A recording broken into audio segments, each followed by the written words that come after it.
Welcome! In today's episode we will meet queer performer TANZER.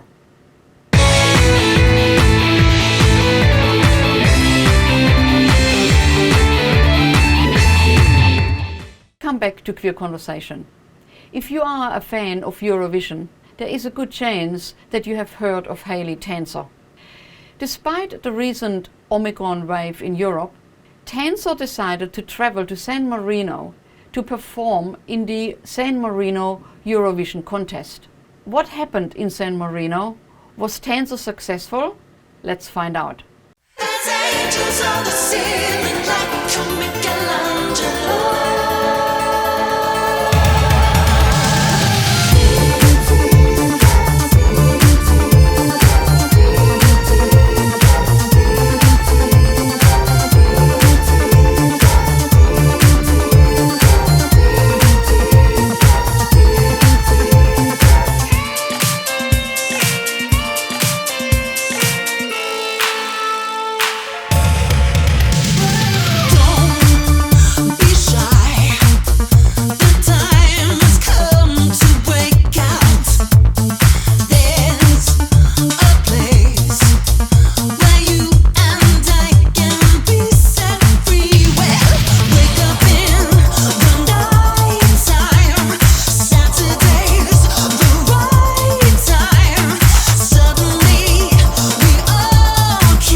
Welcome, TANZER, to Queer Conversation today. Really happy to have you here. Thank you so much for having me. You just come back from Europe, I believe. I got back from Rome in late February. I spent 2 months across Rome, London and San Marino. And yeah, just got back, just in time for Mardi Gras. We just seen the video and your type of performance, which kind of aligns very much with the creative craziness of Eurovision that we often see, and been obsessed with Eurovision since you were a teenager. Tell us about your journey and why you went to Europe and you did perform again to try to enter your song with Eurovision. When I was a child, my family lived in Rome, Italy. And that's when I first saw Eurovision on telly, and I was, of course, mesmerised, as many children would be. Coming back to Australia in my teens, you know, is an awkward time for most teenagers, but I had the added thing of being a bit eccentric, and as you can tell, and extremely tall with a funny accent and, you know, culturally a little bit shocked. And I retreated into this fantasy world of disco and make-believe and play and what I understand now, you know, was a lot of queer art and queer music, and Eurovision was a big part of that. I've been making my own kind of escapist, fabulous world for several years, and if I had $1 for the amount of times people have said, have you ever thought of entering Eurovision? Have you ever heard of the Eurovision Song Contest? And so after the pandemic, after 2 years of doing nothing, I thought, what has stopped me from trying? I enter my songs every year for Australia, and I haven't been chosen or shortlisted, I think because Australia has their own criteria. I think they prefer the kind of performers who they've seen on television already. And so despite my obvious blaring Eurovision aesthetic, Australia didn't choose me, so I started investigating, why don't I try out for another country? At which point I realized that the small, landlocked, most serene republic of San Marino had opened their competition this year to entrants from all over the world. That is amazing, because normally, I guess, countries only take their own people, right? Like, I'm not sure how it works from country to country, but is that the only country that accepts outside submissions, or it does change from country to country, as I found out. For example, I could have entered for Sweden if I had a Swedish songwriter or a Swedish member of my crew, for example.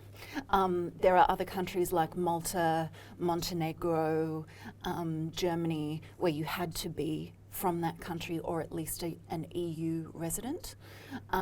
So yeah, but San Marino only has 33,000 people in the whole country, and they had decided to do this big campaign together with San Marino Tourism to welcome all the desperate Eurovision wannabes from all around the world to come and try their luck. Yeah, so when I first decided to go, I would wake up every day to like 20 DMs in my Instagram from my friends saying, oh my God, I heard you're going to Eurovision. Are you going to Italy? What are you doing? What are you doing? So I started speaking to my phone going, all right, guys, here's the update.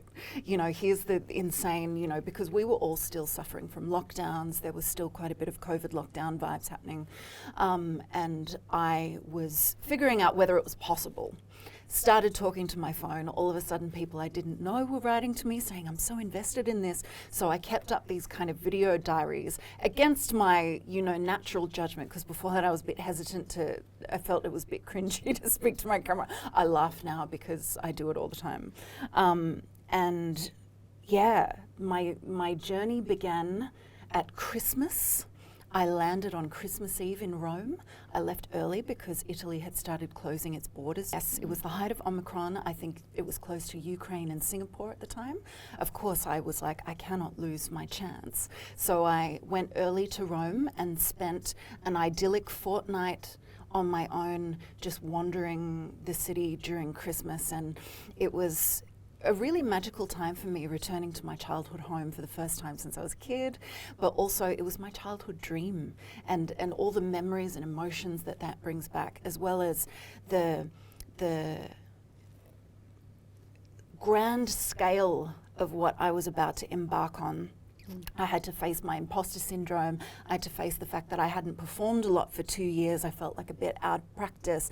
You know, why are you doing this? You know, what if you fail? You know, like, you're not a television singer. You're not this, you're not this. All these emotions kind of flooded forth and made me extremely introspective, emotional, but hopeful in a way that I will never forget and am still trying to retain in my life. And through that journey, all the people following me as I kind of got very vulnerable on social media. I remember there was one night in particular where I was crying on a yoga mat eating carrots going, what am I doing?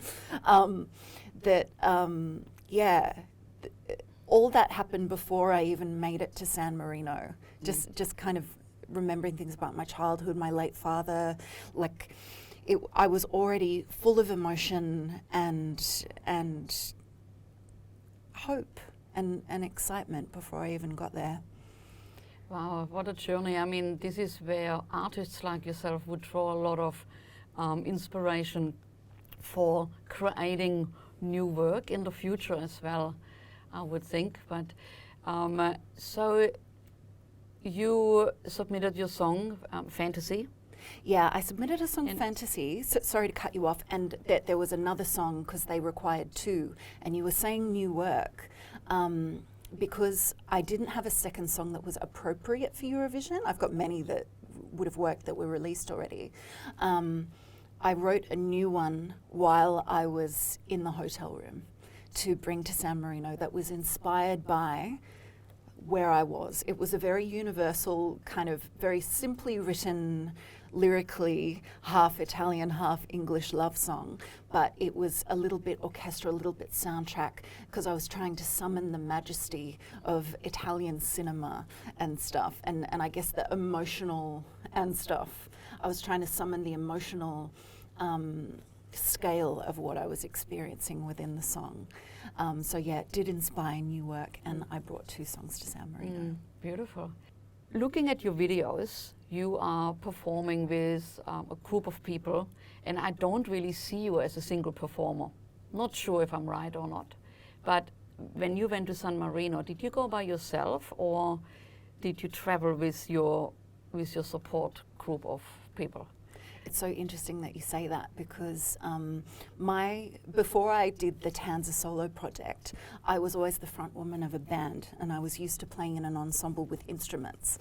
And when I created this project, all of a sudden I felt so exposed and almost not like a real musician, because I was just singing, there were no instruments. So I started inviting my friends who are performance artists, dancers, drag artists, to be a part of my performances, to be a part of my videos. I love to involve my community in Melbourne in everything I do, because I feel like the music is, and the project is, legitimately inspired by where I've come from, my influences growing up. I'm actually from Sydney. I grew up in Sydney in queer spaces as a DJ, as a performer, as a front woman of those bands. And so it was natural in creating this project to always be surrounded by, you know, the people who continue to inspire me and support me, and vice versa, my collaborators. When I went to San Marino, I had invited my friends to come with me, but of course the cost is exorbitant. And everybody had gigs or COVID or both, and it was just too hard. And so we'd actually made a pact, if I made the grand final, some of them would come. Like, that was the deal. And so I'd sent them the dates just in case I made it. Yeah, so I'd gone on my own, and it had really forced me to kind of look at who I was as a singular performer and kind of realize that I can do it on my own. You know, that I do have that presence, that I do have that confidence. And I think part of me unconsciously was using, especially on stage, using my friends. Of course they're amazing, of course I'm so lucky to have them, and it's such a spectacle to paint the full fantasy, but it definitely gave me the confidence to realize that I can actually hold this on my own, and I always could. I just think I had that thing that especially a lot of women have who come from rock music, because I've shared this story with a lot of my peers in that world. When you grow up in rock music, particularly with boys playing instruments behind you, and I did, you often feel like you're not a real performer, you're not a real musician. Of course I do, but I think there was a subconscious thread inside me that was just like, you need to legitimize yourself as a stage act, as a performer. You cannot stand there on your own and hold a show. Of course I can. And the trip solidified that for me. Wow. So that would have been a very much a spiritual journey.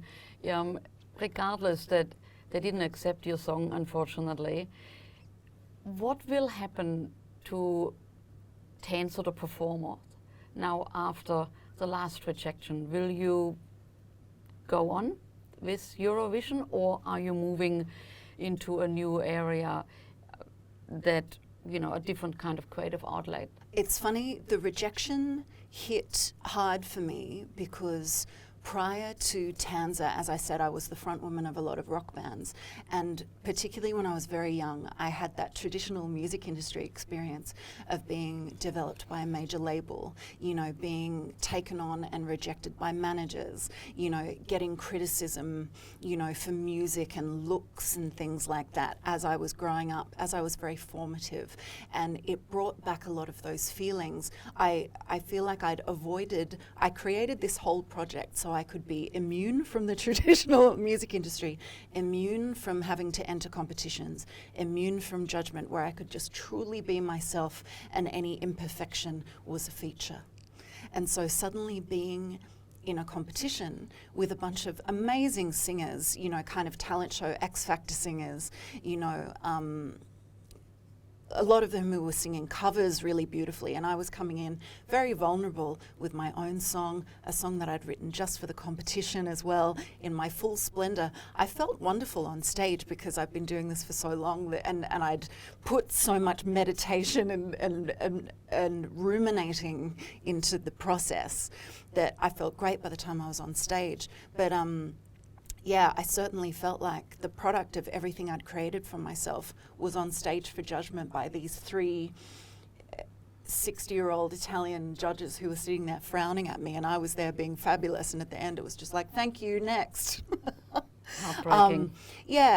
But I thought I did so well because in the room all the San Marino organisers really loved me, and I think because I'd turned up and I was the moment and I can speak Italian, and I think they saw me as being a good part of the competition for them, like a bit of colour, a bit of razzle dazzle, and so I felt quietly confident and wasn't expecting to get knocked out straight away.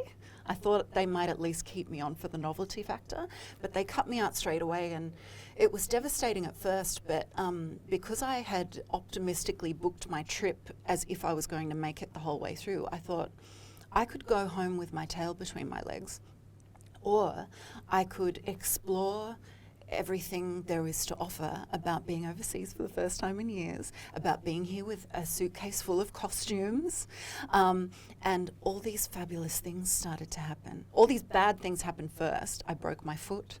I found out my grandmother had died, who I was very close to in Australia, and I'd missed the funeral because my audition happened.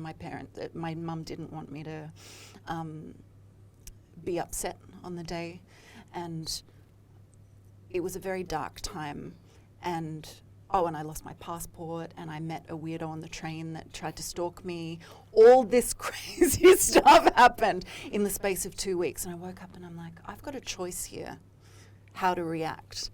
And I decided to just go for it. And I had the most amazing adventures. I created new work while I was over there. I went to Rome Fashion Week. I got to DJ there. I got to be on the runway in crutches. But to circle back to the original question, I feel like the rejection in the end didn't feel like one, because back in San Marino, the competition was won by a very prominent Italian celebrity that made me think maybe they weren't going to give it to any of us anyway. Maybe it was always the plan just to have this gorgeous tourism campaign and then give it to this very famous, you know, because it was a real coup for San Marino to have this very famous Italian celebrity called Achille Lauro represent them. And he could also bankroll his production. I actually saw it on YouTube yesterday. He's got this huge, very expensive pyrotechnic stage show that the San Marino network would never be able to afford. I wouldn't be able to afford it. So I get it. And it made me go, instead of a rejection, I felt like it was a gift to say, spend less time pursuing this and spend more time creating and meeting people and doing all the things that I ended up doing. So in answer to your question, of course I'll continue submitting songs to Eurovision in Australia every year. It's not going to hurt me. But I feel like I've opened the door not only to new opportunities for myself in Europe, where I would like to relocate, I think, like even maybe for a year or two, just for the adventure, and just to be closer to the hub of things and more opportunities. But also it opened me up to parts of myself that I didn't know were there, and my gumption and the fearlessness that I doubted I had when I was sitting on my couch in Melbourne going, should I do this? Wow. So that answers my question, and that's really like inspirational that you're actually able to pick you up after that defeat. It would be heartbreaking the way you are explaining it, not only from an artistic kind of disappointment that you felt and the time and work you put in, but also all those really terrible things that happened to you in those 2 weeks that would have been something so hard to pick yourself up from. So good on you for doing this, and I'm sure you are an inspiration for many people who followed you through social media, and the fan base, I'm sure, has carried you through taking the next step and being, proactive and continue to be creative. And I'm interested to find out, going away a little bit from Eurovision now, about the TANZER project, which looks really quite fascinating. Looking at it's a mix of an visual art installation. Explain it to us. So in creating the project that was immune to judgment in the music industry, I've also been able to tie it into everything I want to do. And so even though I'm a singer, it doesn't mean I can't be a music video director. It can't mean I can't go into visual art. I obviously DJ as well. I do a little bit of creative direction even. A few years ago, I even collaborated on a fashion release in Melbourne, and it was all under the same name. And it's just been so fabulous to be able to pursue all the creative avenues I've ever dreamed of within, within my limitations, within financial limitations and, life limitations. But yeah, last year I launched, there you go, the terminology changes according to what field I'm talking about. I launched my first video art installation called Disco Instamatic, that was a room-size music video installation starring 20 of my friends from the Melbourne queer community. And it was a study of the image, the self-portrait, and the projected stage persona versus the person behind the mask. It was kind of a performance study. I appeared in it myself, but my capacity was mainly as the director and I guess the artist in developing these portraits with all the 20 people. And I feel so lucky that I'm able to do something like that and for it to be the same project as my music video that we just saw before, because it is, and the music that plays over the installation is my composition, and yeah, it all ties in together. And there is a second installation coming up in Melbourne, Gold Coast and Canberra. Can you talk about that, or is that still under embargo? No, that's okay. The installation is actually the tour of that same installation. Okay. I'll be showing it in the Gold Coast in July, and hopefully Canberra next year. That one's not confirmed, but I will be I have been commissioned to do a second artwork that's still in pre-development next year for Midsummer Festival in Melbourne that can hopefully tour as well. Right. Yeah. And lastly, you just launched last week, early May, your latest single or mini album. Yes, both. Both. Yeah, both came out the same day. It's called Disco Automatic. So That's see right. how like they kind of tie in together. Yeah. Disco Automatic is a lyric from the first track, Deep Fried Disco, and it's a mini album, meaning it's 6 original songs and 5 remixes. That kind of, and it's very varied. The songs kind of play from different genres. I was quite greedy. I wanted to just tap a little bit into like everything that inspires me. There's like a sci-fi theme song. There's a big 90s banger, kind of queer dance floor anthem. There's a kind of almost Kylie Minogue, Goldfrappy, dreamy, kind of doomed Giorgio Moroder love ballad. There's a 70s funk kind of disco song sung by my drag king alter ego, which is another thing that I do.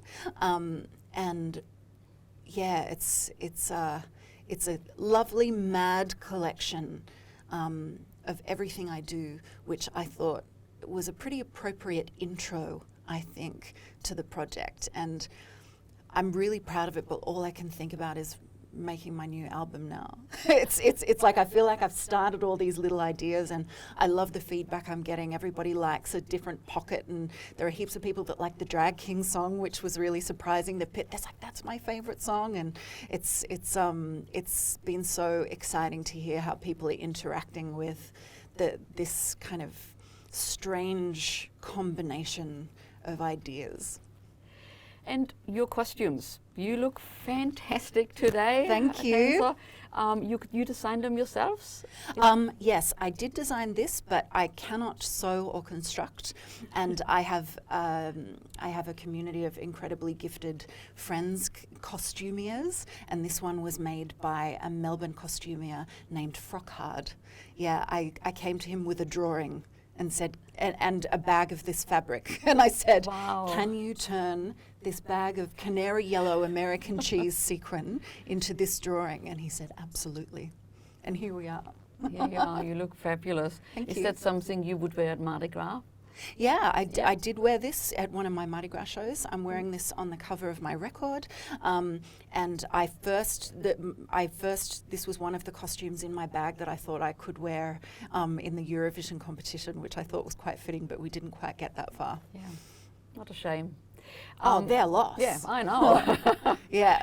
And next week you're back in Sydney, right? You are DJing at a Sydney Fashion Week. I'm singing at Sydney Fashion Week. You're singing at a DJ Fashion Week. Yeah. That's a great gig. Yeah, it's fabulous. There's a really incredible label in Sydney called Nickel and Ford, who are doing a runway for which I'm singing my song as the models walk. So I'm getting dressed and reimagined into one of their muses, and it's going to be really beautiful. I'm really excited. So when are you thinking of going back to Europe? I was going to say, I don't want to jinx it, but I feel like words become reality, right? Mm-hmm. So I will be going to Milan in September for Milan Fashion Week. Thank you, Tanzer, for today's interview. Really appreciate it, and good luck with everything in the future. Thank you so much. It's been such a pleasure. If you like to support Tanzer, make sure to follow her on Instagram at Tanzer. And if you enjoy Queer Conversation, make sure to follow us on all our channels or check out our website on LOTL.com, where you can find 30 years of archive of LOTL magazine. My name is Silke Bader, and thank you for your company.